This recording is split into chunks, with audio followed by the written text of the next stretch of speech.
Hi, I'm Jack Canfield, and I'm here to share some of my tips on how to create more success and more fulfillment in your life. Now, recently, one of my students asked me a question that some of you might relate to. She wanted to know how to tell if her intuition was telling her not to do something or if it was just her fear that was holding her back. Now, here's what she wrote to me. She said, "I'm standing with my toes right on the edge of the cliff. Everything is right in front of me, and all I have to do is jump off.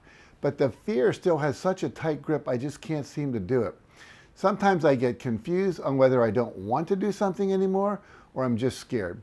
Do you have any tips on how to figure out how to stop convincing yourself you don't want it when deep down you know it's fear?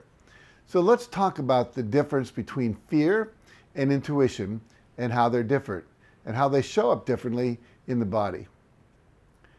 Now, the first thing to be aware of is that fear usually shows up as an experience of contraction, a pulling in of your body. In an exaggerated form, you see people curling up in a ball when they're really, really scared. And on a more subtle level, it might feel like a constriction just forming in your chest or your stomach.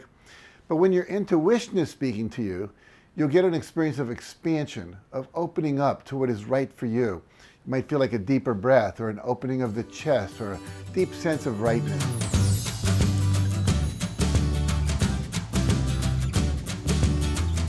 Now, I want to just share with you something called a somatic decision-making process.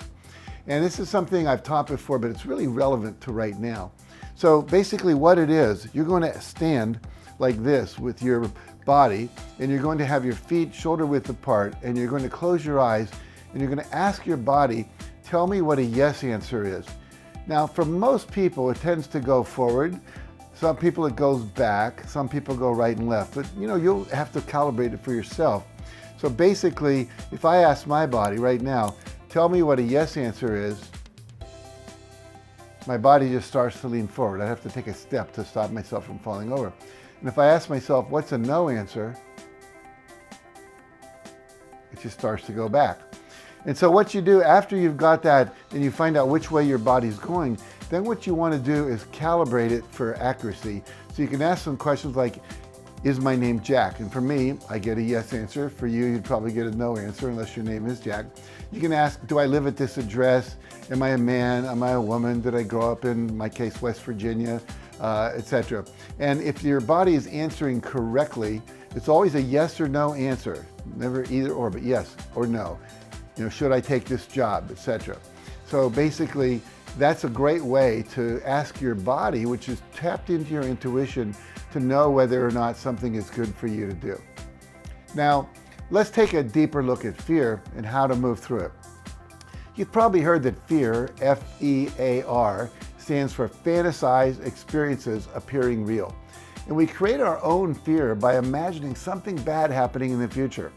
Now, it could be a loss of something like money or friends, your job, your parents' approval, your children, respect and admiration of others, your good reputation, your health, your driver's license, loss of mobility, loss of freedom. It could also be a fear of experiencing physical or emotional pain, injury to your body, even death. Now, if you're gearing up to move beyond your comfort zone and imagining worst-case scenarios that haven't happened yet, and there's no real indication or likelihood that your imagined scenario is likely to happen, that's a sign that you're caught up in this fear of fantasizing things that haven't happened yet in the future. Now, one of the great success hacks of all time is when you're afraid, you close your eyes, figure out what you're imagining. Just notice what pictures are you bringing up in your head that are creating in your mind. And what you want to do is actually then create the opposite picture. Intentionally create the opposite image, what you want to happen, not your fear of what you might happen. And basically imagine yourself achieving the successful result that you want. Like people congratulating you, money in the bank, successfully making sales, your boss granting you a raise, enjoying your vacation, whatever that might be. Now, because the body can't tell the difference between a real event and a vividly imagined event, you will actually be building your self-confidence, because self-confidence is primarily the result of successfully surviving a risk, whether it's in real life or just in your mind. Now, let's talk about yellow alerts for a minute. A yellow alert is something you notice that's a clue that something might be happening in your life that you need to pay attention to. Maybe it's your husband coming home with lipstick on his collar. That could be a yellow alert for your relationship. Or a week of sleepless nights and yellow alert that there may be a challenge with your health that you need to be paying attention to. Now, net revenue is going down every week in your business. That's also a yellow alert. Now, if you're paying attention to these yellow alerts, that's a sign that your intuition is trying to tell you something that is potentially off or maybe come off. For example, every time you think of working with a particular client or a company, you get a sinking feeling in the pit of your stomach. Even though everything seems fine on the surface, that's a sign your intuition is warning you that something's off. And that's a good time to use the somatic decision-making process, which I just showed you, and ask a question like, should I work with this person? Should I engage in that project? Now, another important distinction to make is that fear and discomfort are actually two different things. Almost every time you do something you've never done before, you're stepping outside of your comfort zone, your zone of what's familiar. And your brain and your nervous system are wired up to protect you from the unknown. Your brain's first job is simply to keep you alive. Now, however, most things we're about to do, like give a speech, do your first podcast, do your first Facebook Live, or dance on TikTok, or ask your boss for a raise, or maybe invest in Bitcoin or some other cryptocurrency, ask someone out for a date, or buy a piece of property, none of these things are going to kill you. So one of the things we know from a ton of research in neuroscience, the science of the brain and the mind and how it functions, is that the ability to tolerate discomfort is a prerequisite for success. In other words, you have to get comfortable being uncomfortable. Now, just take one small step at a time as you build up that muscle. Start with a talk to 20 people, not 1,000. You see, I started out as a high school teacher with class sizes of 30 or 40 students, and now I talk to audiences of 1,000 or more people, the largest having been 20,000. So just take one step at a time. Now, another thing to keep in mind is to always want to keep your mind on the end result you're working to achieve. What is your why?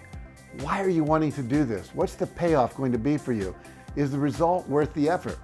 Think about what you'll have once you achieve the result, the feelings you'll experience after you've achieved your goal. And remember, your goals are related to your dreams. So if you are feeling uneasy, ask yourself, is this something I really want? Or is this something I think I should do? And focus on the things you really want. Now, another tip for strengthening your action muscle is to intentionally choose to do a difficult task every day, something that challenges you and helps you build confidence in your own ability to do difficult things. Now, some people take a cold shower every day or at the end of their shower for 1 minute of the coldest water you can stand. I do that, and I always survive it, and it invigorates me first thing in the morning. Now, getting up and exercising is another great way to push yourself outside of your comfort zone. Now, for others, it could be the opposite. It could be sitting quietly in meditation for 20 minutes, or it could be just making 5 sales calls. Now, another tip is to do your research. Ask people in the know for their input. For example, if you have a bad feeling about a potential client or company, ask people who've worked with them before and ask them about their experience. And if you've worried that a particular endeavor will fail, talk to people who've already accomplished that goal to get their insight and input on how well you're setting yourself up for success. For instance, when Mark Victor Hansen and I were writing our Chicken Soup for the Soul book, and we wanted it to be a best-selling book, we called up, I think, probably 10 or 12 people who were best-selling authors, and we asked them what they would do, what they had done in order to create a best-selling book, and we told them about the things we were planning to do. And we learned a lot of valuable stuff, and when we did it, it took a while, but our book, Chicken Soup for the Soul, eventually made the bestseller list, and it took about 14 months. But we hit the New York Times, and then it went up to the top, and it stayed there for 3 years. So do your research, and if you do, you're going to gain more clarity, and most likely it will increase your confidence, allowing you to realize that all of the negativity or self-talk is just in your head. And at that point, you can make a conscious decision to feel the fear and do it anyway. Now, every time one of us goes beyond our comfort zone, it is uncomfortable. You're not alone in that. Now, here's another way to disappear fear, and that's to use EFT tapping. You know, EFT tapping, I'm not going to go into it in great detail, but what it is, you're going to be tapping on 9 acupuncture points as you think about the thing you're afraid to do. And literally, as you do this, and you can go online, I have a couple of videos there about EFT. There are many people that are teaching you how to do it on YouTube. I have a book called Tapping into Ultimate Success. Nick Ordner wrote The Tapping Solution. Lots of things out there, and you can just access it on YouTube. And it'll walk you through this process. And it was originally evolved from something called the 5-minute phobia cure, literally curing lifelong phobias in 5 minutes or less. And so literally working with these acupressure points that relate to meridians like acupuncture, you can actually disappear the fear so that you have fearlessness in your body when you want to go do that. So make sure you check out EFT.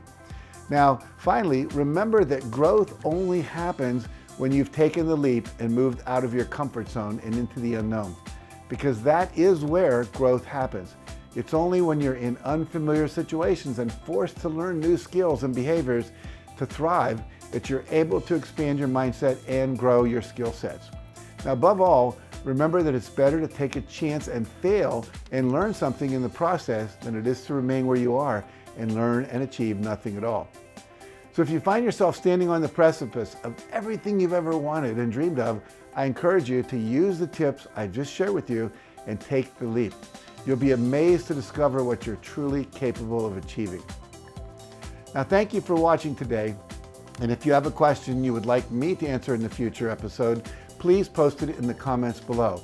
I want to hear from you and make sure that my team and I are helping you overcome your challenges so you can get better results in everything you do. And if you found this video helpful, please make sure you like it, share it with a friend who may need it, and subscribe to this channel for more videos like this one. And for additional tools and videos on how to cultivate your intuition and take brave action toward your goals, make sure to check out the resource page at my website, JackCanfield.com. And thanks again for watching, and have a great day.